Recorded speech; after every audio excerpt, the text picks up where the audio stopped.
Hello guys, mayroon na naman tayong gustong ibahagi sa inyo.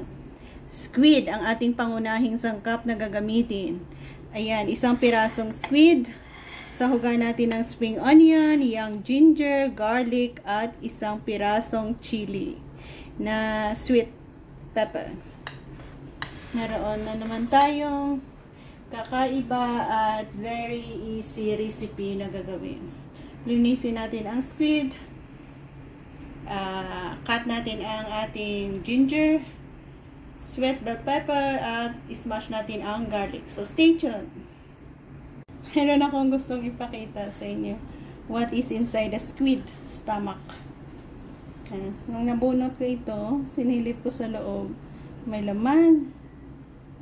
Kaya isabay ko kayo. Kung ba ang laman niya sa loob.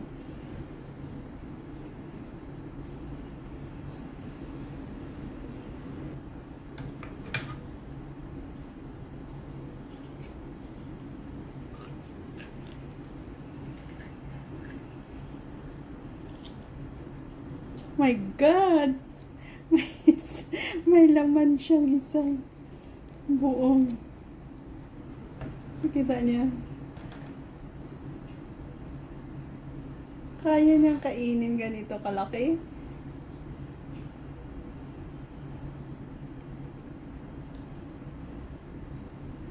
So,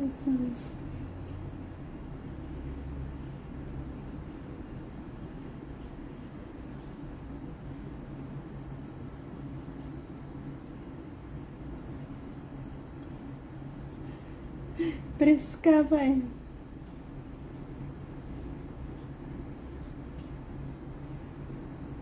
Ayun. Galing ito sa stomach ng ating squid na lulutuin. Isang buong isda.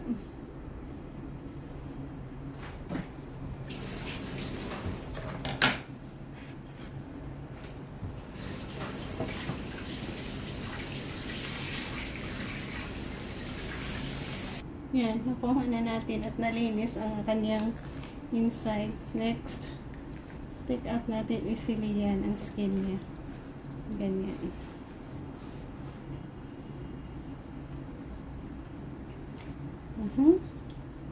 And, meron pa tayong magagamit. Pwede pa natin makain yung part na ito. So, take out natin yan.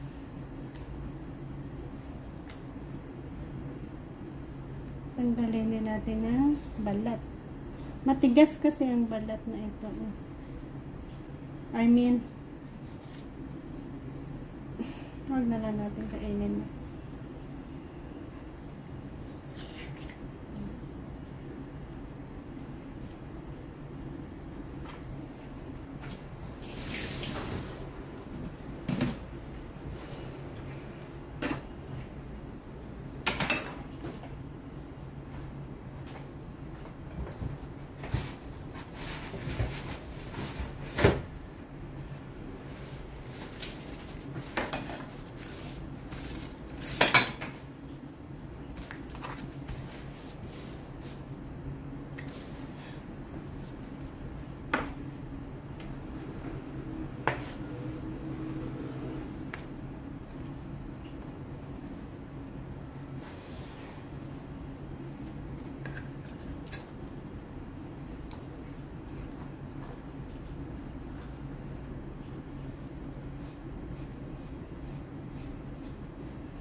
Ganyan natin hiwain para mabilis maluto. Lagyan natin ng line.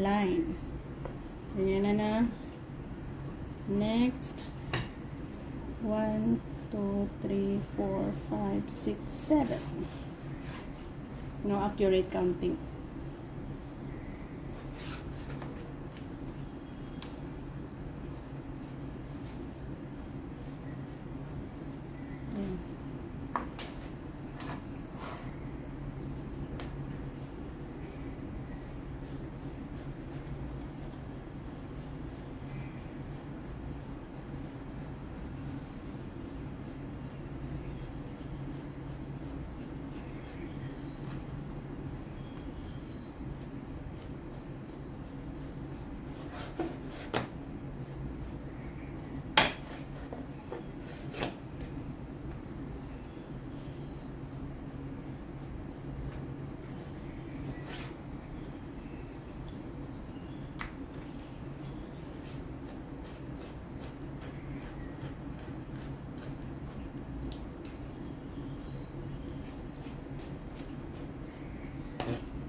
lilipat natin dito para easy nating i-marinate.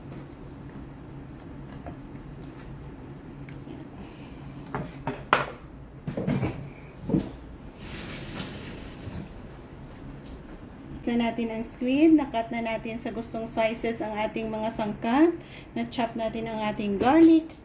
Time to marinate. I-marinate natin ang ating squid sa lagyan natin ng konting Chinese wine. Yeah. Konti lang.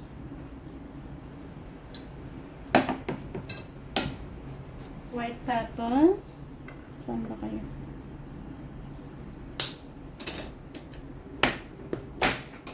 Konting salt.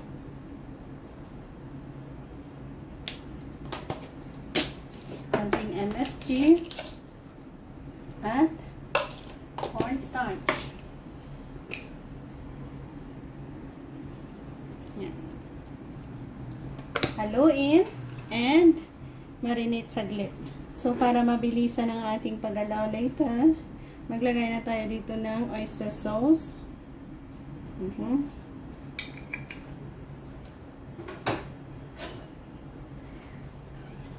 Konting soy sauce.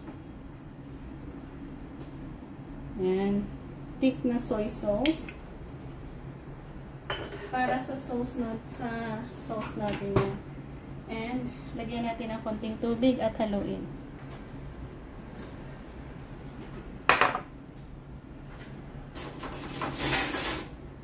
So, ready to cook na tayo.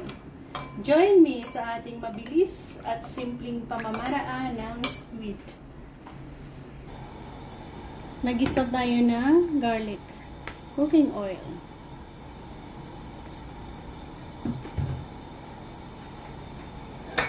Garlic at ginger. Napaka-simple at easy pamamaraan.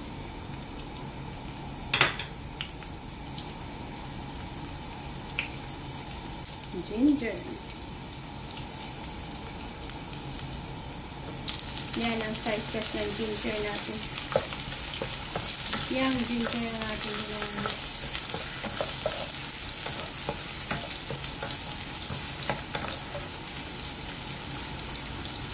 Mabilis lang yan.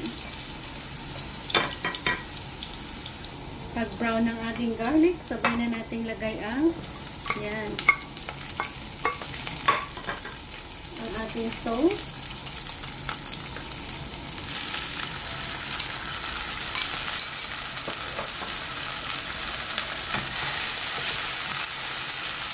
Diba? Plus ang ating na-marinate na squid. So, ganyan lang ka-easy ang ating ginagawa. In less than 3 minutes, pwede na natin tanggalin yan. So, all set na ating pampalasa dyan. And, cover lang natin. Hayaan mag-luto dyan.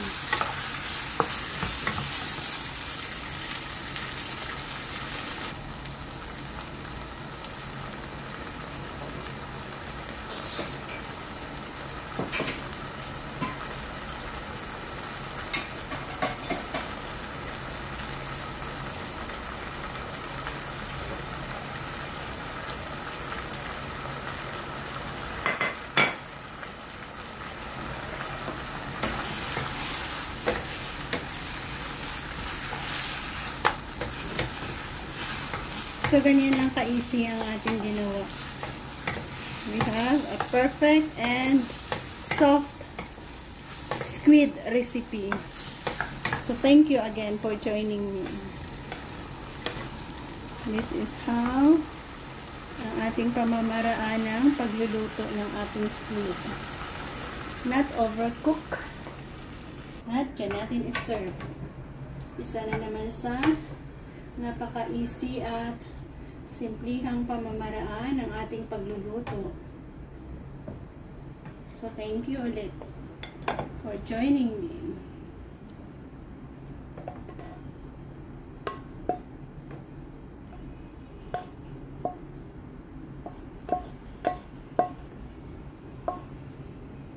Yan. Ayan. Sana nagustuhan nyo at subukan nyo rin kung paano ang ating pamamaraan. So, this is our squid. Thank you guys and God bless us all. Isang napaka-easy recipe na naman. So, yan ang ating malakasang squid recipe for today. Bye-bye and see you again sa ating next video upload. Salamat!